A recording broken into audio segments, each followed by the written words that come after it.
They came at dawn with chainsaws and forged papers, ready to tear my Lakehouse down. They didn't expect me to have footage, deeds, and a DA on speed dial.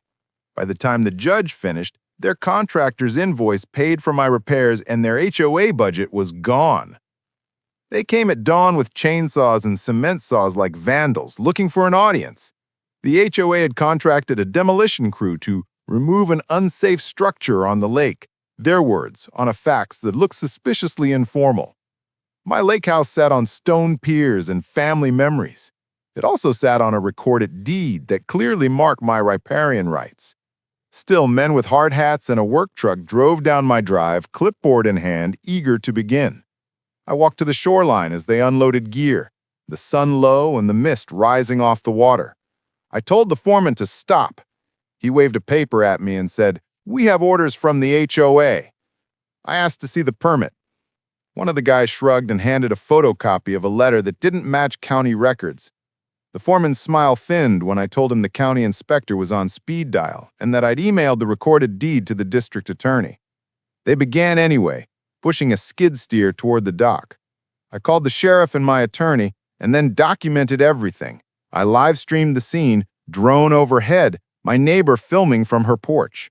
The first cut into the dock was halted when deputies arrived with actual paperwork demanding stoppage. The crew sputtered, said there had been a misunderstanding, and left. But the HOA had hoped fear and speed would win. It didn't.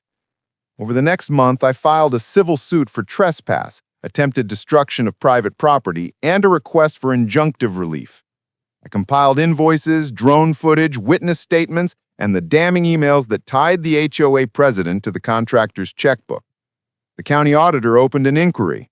The judge issued an emergency order freezing HOA accounts and forbidding any work on properties that were disputed.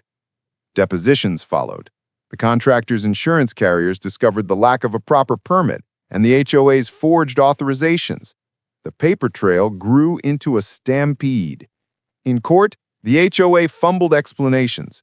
Their contractor testified the job had been fronted by the board. The jury didn't like being lied to.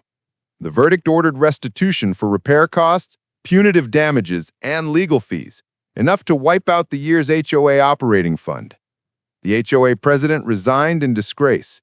My dock was repaired by local volunteers, and the rebuilt launch was dedicated with a plaque. Protected Commons, restored 2025. I hadn't wanted to bury anyone. I'd wanted to bury their impunity under due process.